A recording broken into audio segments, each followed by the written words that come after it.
J'ai l'impression de ne pas mériter l'amour. Bonjour à tous, j'espère que vous allez bien. Je suis ravie de vous retrouver dans cette nouvelle vidéo dans laquelle aujourd'hui on va parler justement du désamour de soi, mais également des blessures émotionnelles qui y sont associées et finalement de l'enfant intérieur en nous qui peut être blessé, qui peut se sentir seul, voire coupable dans ce type de situation. Et comment est-ce que la thérapie brève peut vous aider justement à travailler dessus. Pour les personnes qui ne me connaissent pas, je me présente, je m'appelle Chloé Mercart, je suis coach certifiée, maître praticienne en programmation neurolinguistique et maître praticienne également en hypnose ericksonienne. Je pratique également la speed hypnose. Depuis 2019, je vous accompagne à vous libérer de la dépendance émotionnelle en vous apprenant à renforcer votre amour de vous-même. Ça vous permet d'être dans des relations plus saines et plus sereines. Avant de démarrer dans le vif du sujet, sachez que j'ai créé pour vous une formation offerte qui s'appelle « Incarner la femme sensationnelle, lumineuse et unique qui l'épousera » et qui vous permet de travailler en commençant dans une formation offerte sur votre estime de vous et sur vos rapports amoureux. Pour la télécharger, je vous invite à aller dans la description qui vous est présentée et de cliquer sur le deuxième lien qui est proposé pour remplir le formulaire et la recevoir directement par mail. Tout ce qui va toucher en fait à la sensation de ne pas mériter l'amour, on va être en fait sur des problématiques de désamour de soi majeures et profondes. En réalité, ce sujet-là, il revient beaucoup plus souvent qu'on ne le pense.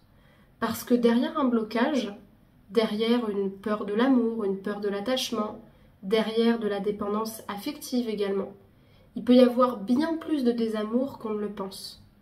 Parce que je pense que la blessure qui est liée au fait de ne pas se trouver aimable, elle est beaucoup plus profonde qu'on ne le pense, elle est beaucoup plus archaïque qu'on ne le pense, et elle va être liée en fait directement à ce qu'on a hérité de l'enfance, à ce qu'on a hérité de nos parents. Et quand une personne me dit ça, souvent moi j'aime bien lui poser la question de qu'est-ce que t'ont appris tes parents au sujet de l'amour, au sujet de ton estime de toi-même? Comment est-ce que tes parents eux-mêmes s'aimaient entre eux, mais aussi dans leur rapport à eux-mêmes? Comment ta mère s'aimait elle-même? Comment ton père s'aimait lui-même? Comment est-ce que ces parents-là t'ont appris à t'aimer et à aimer chaque membre de leur fratrie? Et généralement, quand on fait le tour de l'héritage affectif et psychologique de la personne, on se rend compte qu'il y a très souvent de très forts liens entre leur enfance, l'amour qu'elles ont reçu et leur rapport à elles-mêmes. C'est pourquoi quand on travaille sur soi, il est important de travailler avec une personne qui va pouvoir vous apporter un éclairage sur le sujet. Mais en fait, au-delà de ça, quand on a l'impression de ne pas mériter l'amour, c'est directement la notion d'enfant intérieur qui est touchée. La notion d'enfant intérieur, on l'aborde en psychologie clinique, mais on l'aborde aussi plus généralement dans le développement personnel, où en fait on va modéliser une sorte d'enfant en nous qui représente la part de nous vulnérable, la part de nous aussi affective, qui a des besoins affectifs, comme le besoin de reconnaissance, le besoin de valorisation, le besoin de sécurité, qui est touché à ce moment-là et qui se sent vulnérable.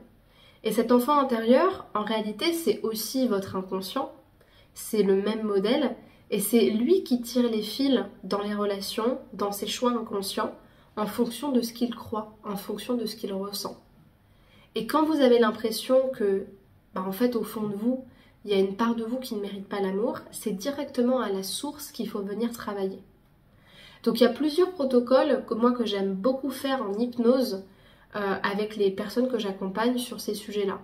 Tout d'abord, il y a ce qu'on appelle le carré magique en PNL qui va permettre à la personne de s'apporter l'amour qu'elle ne s'apporte pas à elle-même.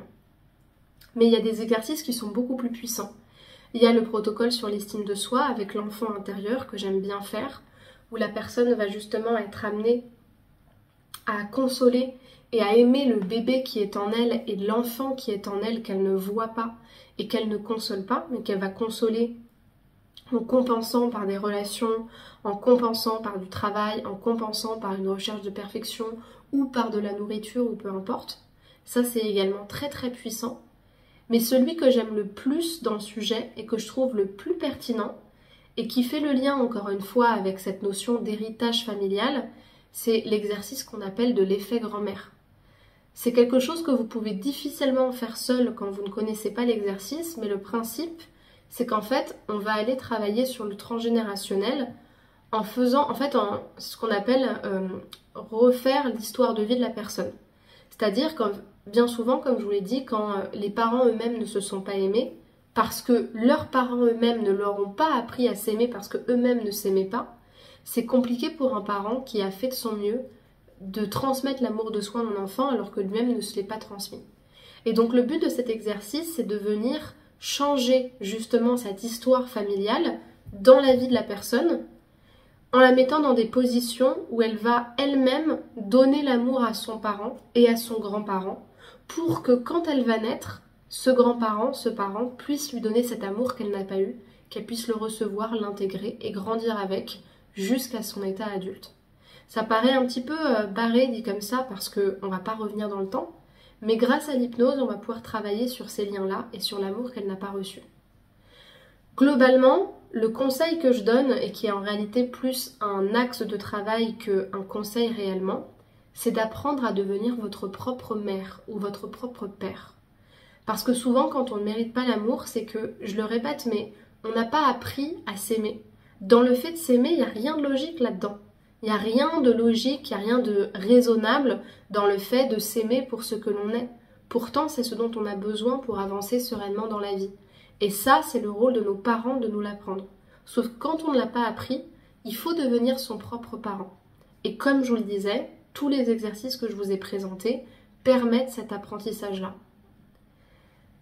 Le premier défi que vous pouvez relever et que vous pouvez me donner dans les commentaires ou à la suite de cet épisode de podcast, c'est d'apprendre à apprécier quelque chose à l'intérieur de vous-même.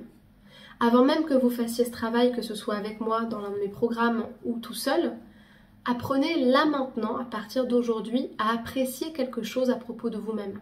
Ce sera votre première étape pour aller vers un amour de vous et vers une acceptation de qui vous êtes.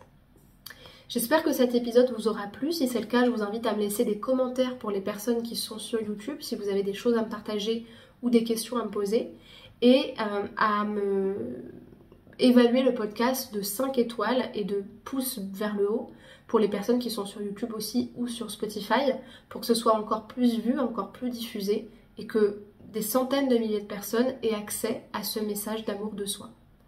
Pour les personnes qui veulent être accompagnées, qui veulent travailler sur elles grâce au coaching, à l'hypnose et à la puissance de la PNL, je vous invite à réserver votre appel offert de 15 à 20 minutes avec moi en cliquant sur le premier lien qui est dans la description. Vous avez un créneau à choisir et des questions auxquelles il faut répondre.